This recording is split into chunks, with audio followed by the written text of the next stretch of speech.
Ok, là, on va parler maintenant des fonctions date.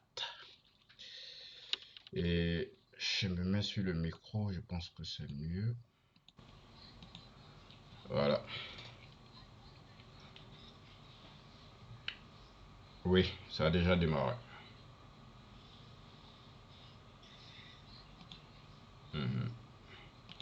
Ok, donc là, on va parler des fonctions date.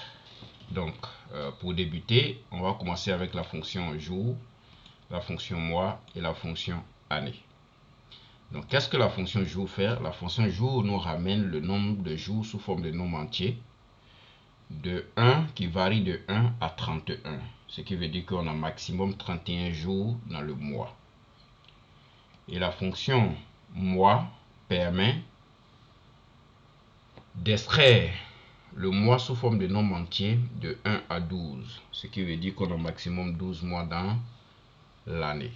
Donc de janvier à février. Surtout de janvier à décembre.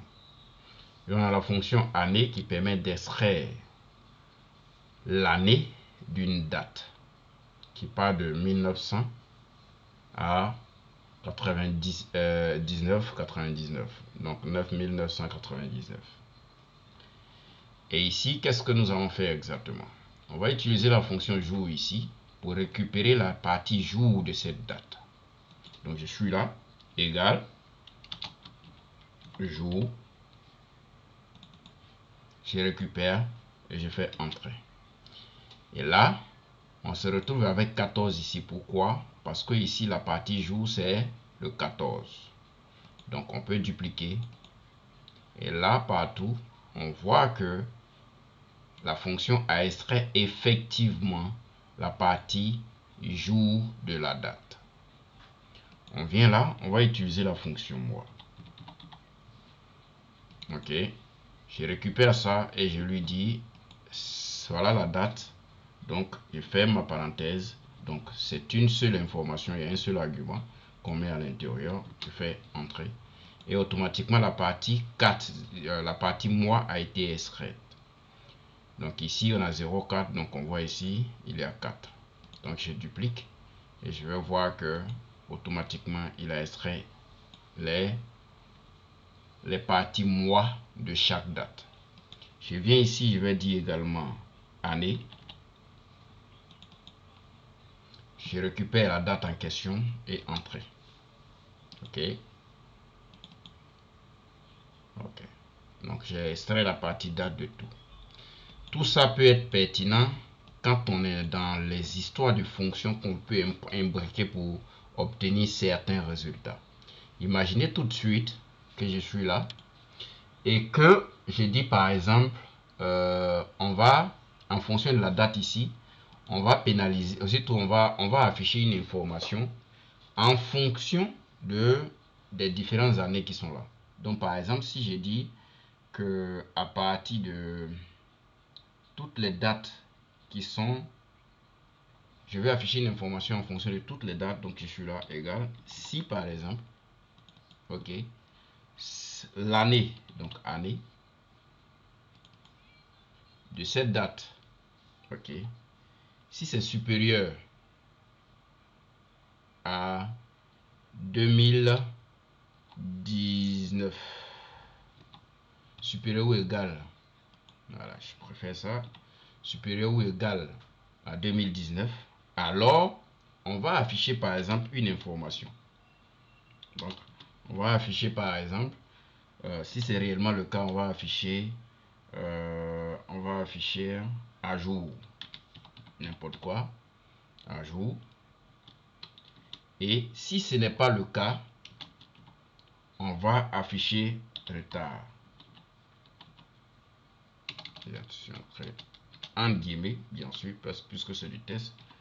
Ou encore tardif, voilà, tardif. Ok.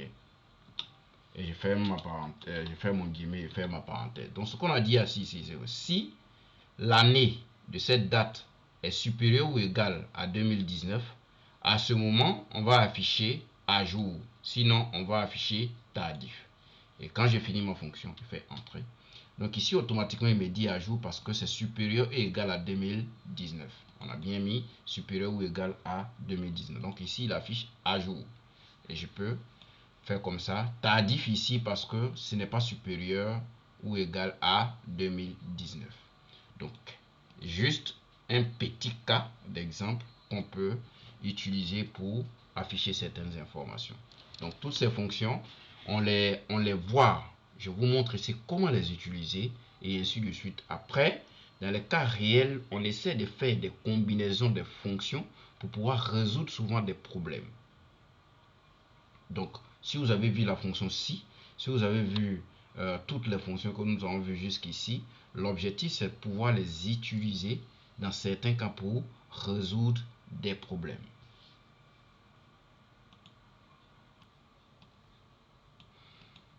Et ici, on va voir deux fonctions qui sont moins exploitées sur Excel, mais quand même qui résout pas mal de problèmes. On va voir la fonction mois décalé et la fonction fin mois. Qu'est-ce que ça fait également exactement? La fonction mois décalé a deux arguments.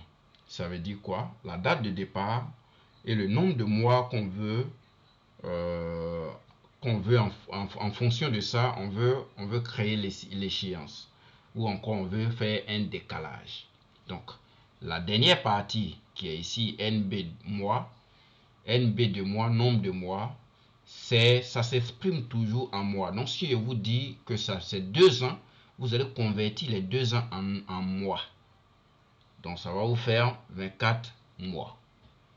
Donc le numéro qu'on met ici c'est le nombre de mois. Et la date de départ c'est la date qui existe en fonction de laquelle on veut faire un décalage. Donc cette valeur de mois, de nombre de mois, peut prendre deux types de valeurs. Donc on peut avoir un nombre négatif comme on peut avoir un nombre positif. Le nombre positif va vous envoyer une date supérieure à la date qui existe déjà.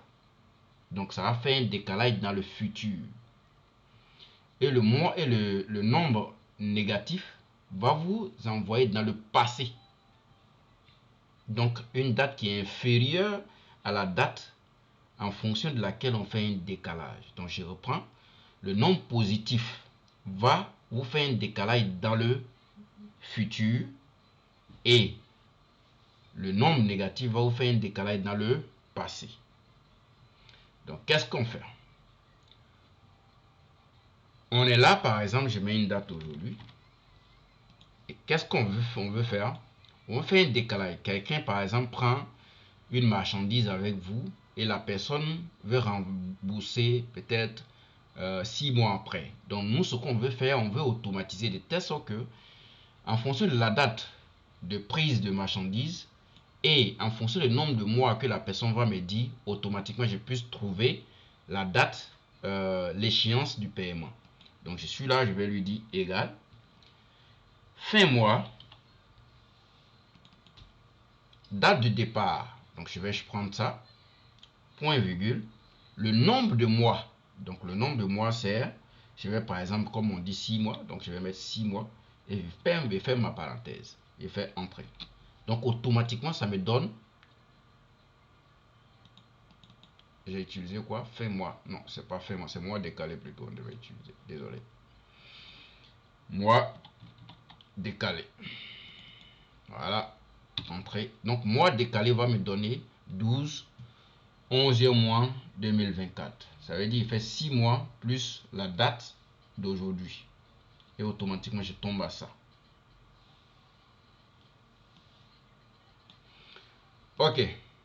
Donc si je suis ici, je peux lui dire pour la deuxième fonction qui est fin mois fait déjà on va affiner ici. Donc si je mets ici mois décalé encore,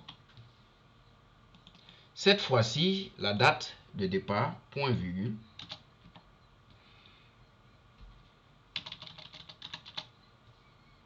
la date de début point virgule, le nombre de mois cette fois-ci je vais faire 6 mois mais moins 6 mois.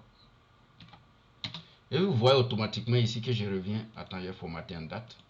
Je reviens en arrière. Là, il me dit 12, 11e mois 2023. C'est-à-dire, il va en arrière. Donc, quand vous mettez un nombre négatif, ça vous donne une date qui est inférieure à la date de départ. Maintenant, on va utiliser. Ok, donc ici, on va voir maintenant l'une des fonctions. Fin mois. Fin mois fonctionne de la même manière que mois décalé, seulement que au lieu d'afficher ici 12, 11e mois, il va m'afficher ici 30, 11e mois. Pourquoi? Parce qu'il trouve l'échéance, mais il va toujours à la fin du mois dans lequel ça tombe. Donc si je veux utiliser la même date, ici, je vais lui dire fin mois. Ok. Ça, point virgule. Et nombre de mois, si je prends 6 mois comme dans le premier cas, ça me donne automatiquement 30, 11e mois 2024. Pourquoi? Parce que je trouve l'échéance comme ce qu'on fait avec mois décalé, mais il va à la fin du mois concerné. Et avec la fonction fin mois, on a 3 valeurs qu'on peut mettre dans la partie nombre de mois. Comment ça se fait? On peut mettre un nombre négatif comme ce qu'on a vu avec mois décalé, qui va nous ramener une date qui est inférieure à la date de départ. Ça veut dire qu'il va nous ramener dans le passé. On peut mettre un nombre positif qui va nous permettre de faire un décalage dans le futur. Donc une date qui est supérieure à la date de départ. Et on peut mettre 0 aussi pour trouver la fin du mois dans lequel nous sommes en fonction de la date. Donc si je prends ici et je lui dis égal fin mois, date de départ c'est ça, point virgule, et le nombre de mois si je mets 0, je ferme ma parenthèse, ce qui veut dire que c'est 5e mois qui est ici là que je vais chercher la fin. Ok, donc si je fais entrer, on va formater, on n'avait pas formaté la colonne en date. Ok, donc date courte, voilà. Donc ici on a 31, 5e mois 2024. Donc voilà le 5e mois qui est ici. Donc il cherche la fin de ce mois là et il nous renvoie. Imaginez un instant que nous nous retrouvons dans un cas comme ça. On nous demande ici de donner la date, une date qui est décalée d'un mois dans le futur par rapport aux dates qui sont ici. Un mois décalé dans le futur. À ce niveau, je vais faire égal mois décalé. Je sélectionne la date, point virgule, et je vais utiliser 1 parce qu'on me dit un mois dans le futur. Si on me disait un mois dans le passé, j'allais mettre moins 1. Donc je fais entrer et je sélectionne, je vais dupliquer. Et partout, j'ai le mois qui est décalé d'un mois. Donc 4 mois ici, on se retrouve à 5e mois ici. Aussi, on a la deuxième colonne qui nous demande de faire un décalage d'un an dans le passé. Et j'ai dit de suite que le deuxième argument de mois décalé ou de fin mois, on utilise toujours le nombre de mois. Donc quand on nous donne en année, on doit convertir en mois. Donc je suis là, je vais lui dire mois décalé. Ok. Le mois, surtout la date, point virgule, et le nombre de mois. Le nombre de mois d'un an, c'est 12. Donc je vais mettre 12. Je ferme ma parenthèse. Je fais, c'est mois décalé. Mois décalé. Désolé. Mois décalé. Ok. Donc je fais entrer. Et j'ai décalé d'un an. On me dit même dans le passé. Donc c'est moins 12 mois. Voilà. Donc il faut bien lire l'énoncé. Pas faire les mêmes erreurs. Mois décalé. Date décalée d'un an dans le passé. Donc c'est moins 12. J'ai fait entrer. Et de 2018, 2019 plutôt, je tombe à 2018. Et là, je résous le problème partout. Imaginez maintenant que je suis ici, on me dit de calculer la date fin mois de cette date-là.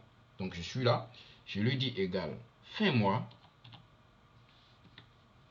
date de départ, ça, point virgule, et je vais ajouter le nombre de mois. Le nombre de mois ici, comme on dit fin de mois, donc je reste dans le même mois, seulement que je vais chercher la fin de cette date. Donc je vais mettre ici 0 et je fais entrée.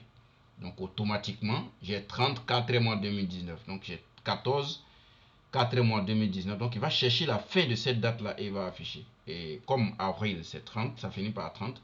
Et j'ai ce qu'il faut. Maintenant, je vais te donner un exercice. L'exercice c'est quoi?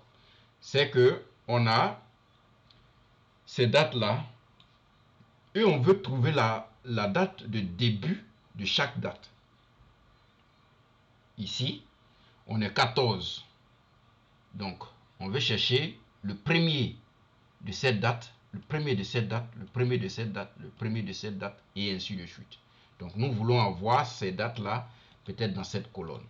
Comment on procède? Donc, ici, dans ce cas, ce qu'on va faire, c'est de créer, de trouver déjà la fin du mois passé par rapport à cette date. Et on va ajouter plus 1, c'est-à-dire plus un jour. Il faut savoir que les dates sont des chiffres sur Excel par défaut. Par exemple, si je prends cette date et que je viens ici, je vais choisir nombre, ça va se transformer en nombre. C'est une question de formatage. Sinon, chaque date sur Excel a une correspondance exacte sur Excel. Par exemple, si je prends 1 et que je vais transformer en date, si je viens ici et que je transforme en date, ça me donne 1 premier mois 1900. Donc si aujourd'hui je prends la date d'aujourd'hui, ça veut dire quoi? Que depuis 1900 jusqu'à aujourd'hui, on a 45 424 jours qui se sont écoulés. Donc il commence, la date sur Excel commence par cette date et va incrémenter pour trouver les autres dates au fur et à mesure. Donc si tu as compris cette logique, qu'est-ce que tu fais? On nous dit ici de trouver le début de chaque mois. Donc je vais mettre ici début de chaque mois, de chaque date. Début date. Ok. Donc on veut chercher début date pour les autres pour les autres dates. Ok. Donc qu'est-ce que je vais faire? Je me mets ici. Je vais lui dire égal. Et comme on a une fonction fin mois, on va utiliser fin mois, la date de départ, point virgule, et on va se dire quoi? Si je cherche la fin de la date du mois passé par rapport à cette date, donc moins 1, je ferme ma parenthèse, et je vais ajouter un jour dessus. Ça dit si hier était la fin du mois, et que j'ajoute une date, un jour, on tombe directement à la date d'aujourd'hui. Donc voilà un peu le calcul. Donc si ça tombe à la fin du mois et que je fais plus un jour, automatiquement je vais me retrouver au premier du mois. Donc je fais plus 1 et je fais entrer.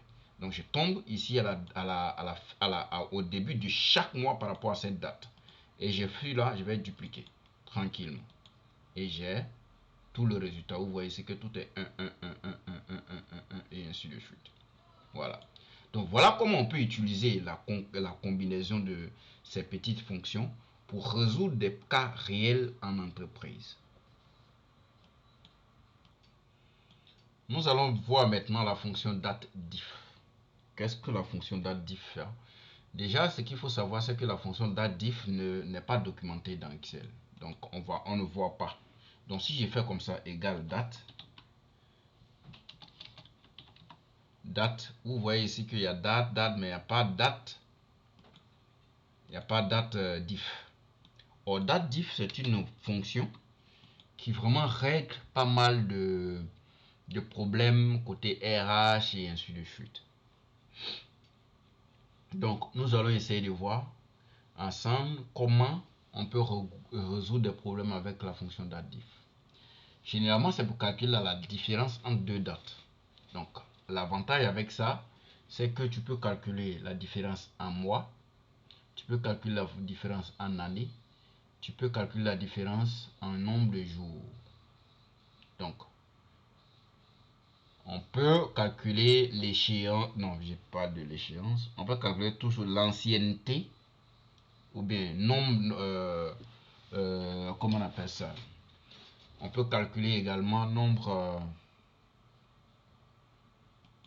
de jours entre deux dates, nombre de mois entre deux dates et nombre d'années entre deux dates. Donc, les RH utilisent pour calculer l'ancienneté. Ils utilisent aussi, on l'utilise aussi pour calculer l'âge.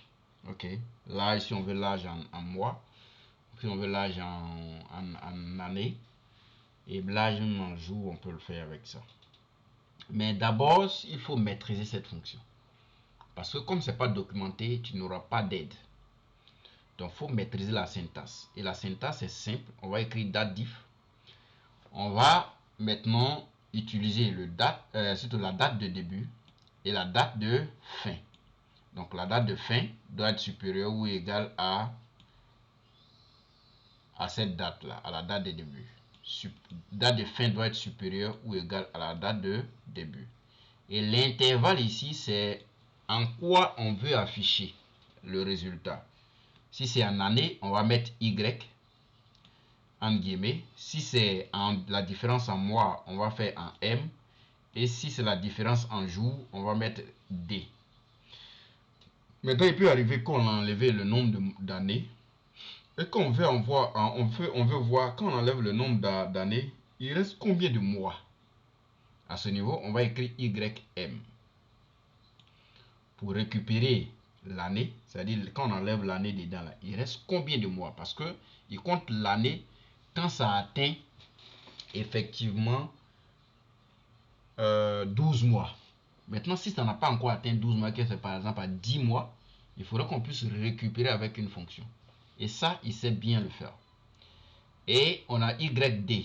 YD, c'est la différence en jours, une fois les années soustraites. Donc, tu peux enlever les années, comme ce qu'on a fait avec Y, mais ce qui reste là, tu veux convertir en jours. Donc, tu vas utiliser ça. Et on veut voir aussi, si on enlève les années et qu'on enlève les mois, il peut arriver qu'il reste encore des jours. Donc, il va compter le nombre de jours va compter en nombre de mois. Une fois, on atteint au moins 30 jours. Sinon, il ne va pas compter en nombre de mois. Donc, ce qui reste, par exemple, on a 10 jours. Les 10 jours, il faut pouvoir les récupérer.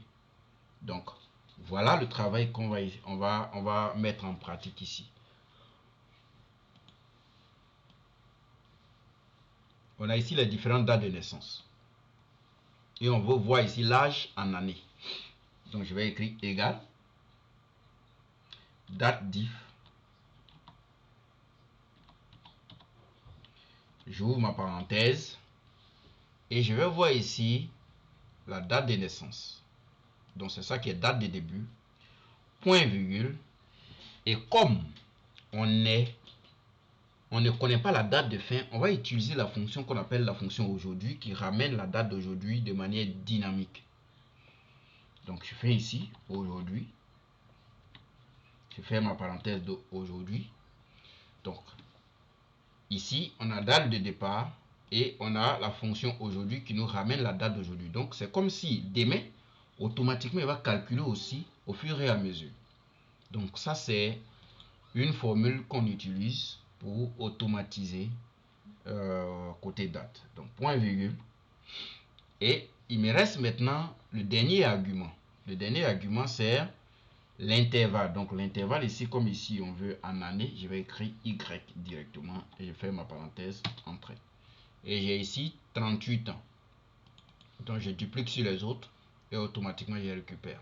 Donc, quand on regarde de près ma fonction, j'ai écrit date diff, la date de début et la date de fin qui est la fonction aujourd'hui qui récupère la date d'aujourd'hui automatiquement. Et on a l'intervalle qui est Y qui nous dit ici qu'on veut faire l'extraction en année. Donc, si je veux revenir sur la fonction aujourd'hui, si je suis là et je dis égal aujourd'hui, je ferme ma parenthèse, je ferme, entrée. Je vais voir ici, aujourd'hui, vous voyez la date 12/5e mois 2024. Ce qui veut dire que ça, il récupère la date système, c'est-à-dire la date de ton ordinateur de manière automatique. Donc, si demain, il va m'afficher ici automatiquement 13/5e mois 2024. C'est-à-dire, moi, je n'ai plus rien à faire. Il va récupérer la date du jour automatiquement au fur et à mesure. Ok, donc c'est ce que nous avons essayé d'utiliser ici pour afficher la date du jour et pouvoir utiliser notre fonction. Je ne sais pas si on va continuer, mais cette fois-ci, on nous demande de calculer le nombre, c'est-à-dire ça, moins la date d'aujourd'hui. On nous dit d'afficher le résultat en mois. Ici, on a fait en année, on va faire en mois. Donc, je suis là. Je vais lui dire date diff plutôt. Date diff. Donc, vous voyez, quand je tape la fonction, ça n'apparaît pas. Donc, date diff. Ça, moins la fonction d'aujourd'hui.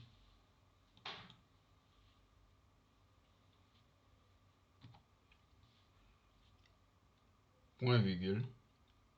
Et je vais mettre entre, mais cette fois-ci M. Pour dire je veux le nombre de mois. Je ferme ma parenthèse et entrée. Je ne sais pas pourquoi il me ramène ça. Je vais formater ici pour dire que moi je veux en nombre et non en date. Voilà.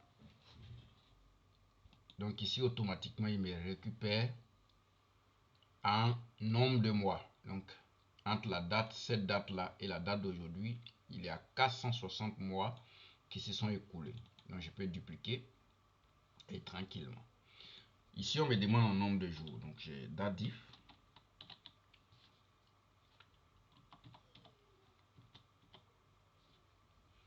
La date de départ, point virgule.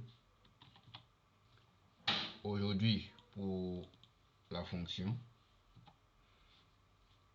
du jour, la date du jour. Et je vais mettre ici un nombre de jours. Donc ici, je vais utiliser D. Donc automatiquement, il me dit entre cette date et la date d'aujourd'hui, il y a 14 019 jours. Donc je vais dupliquer ma formule et c'est bon à ce niveau. Maintenant, où on va essayer de se battre un peu, c'est on veut afficher les années, c'est-à-dire on va l'âge en années. Et quand on enlève les années, il reste combien de mois?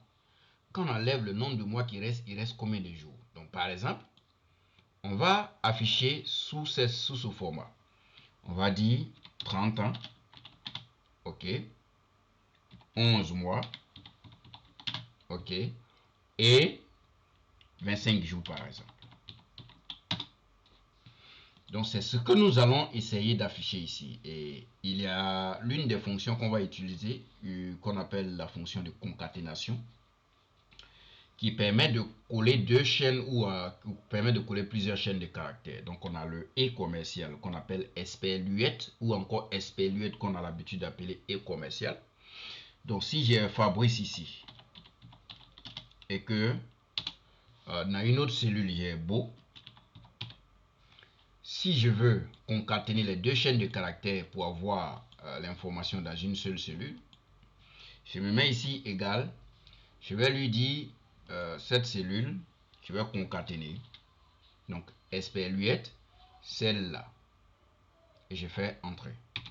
Donc automatiquement, vous voyez que Fabrice est collé à Beau. Maintenant, je peux... Qu'est-ce qui se passe?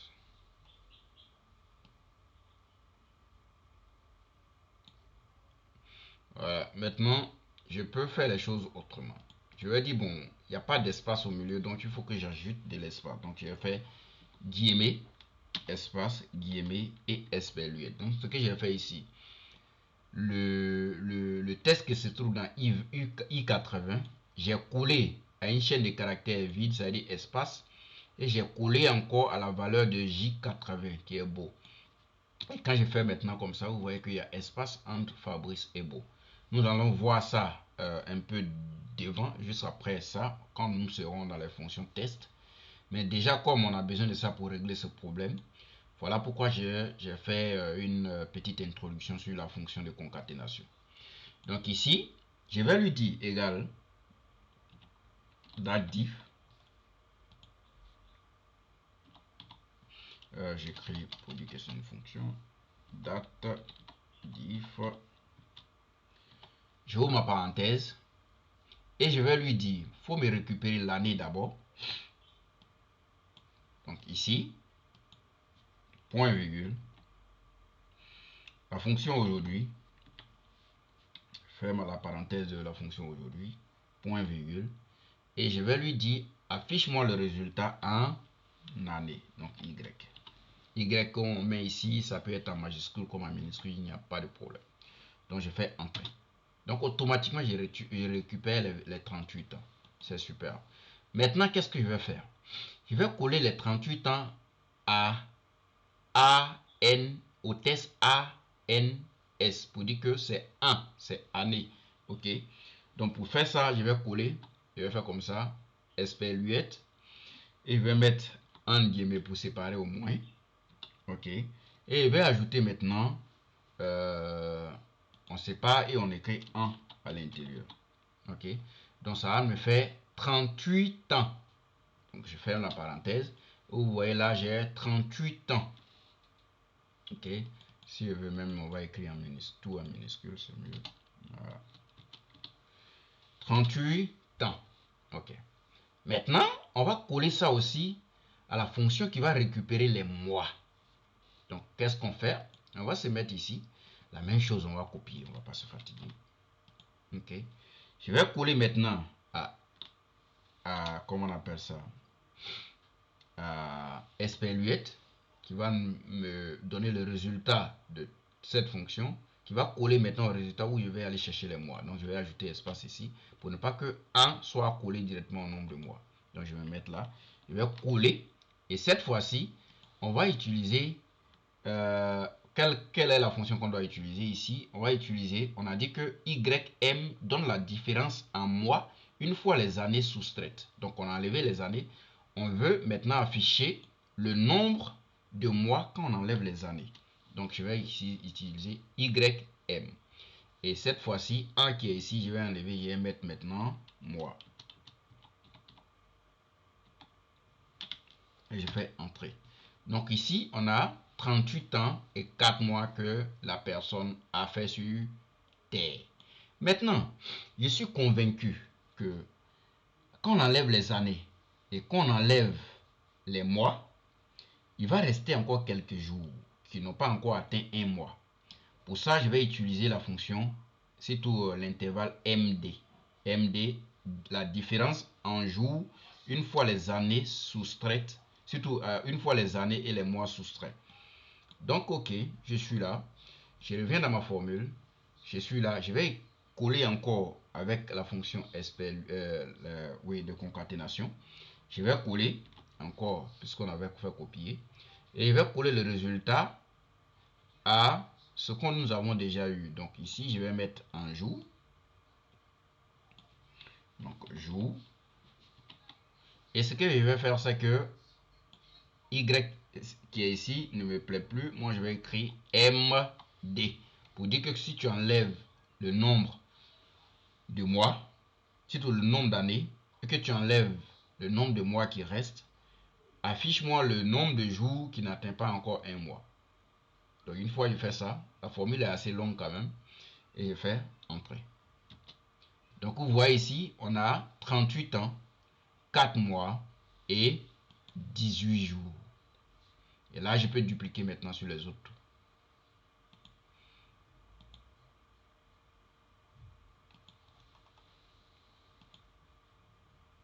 Voilà. Et là, on voit automatiquement que j'ai 51 ans et on a 2 mois et ici on a 11 jours. Et voilà comment on peut utiliser ce genre de fonction pour connaître l'âge exact d'une personne ou l'ancienneté exacte d'une personne. Mais vous allez remarquer que ce qu'on a fait ici, on ne peut pas faire de calcul dessus parce que c'est du test. Voilà, c'est du test.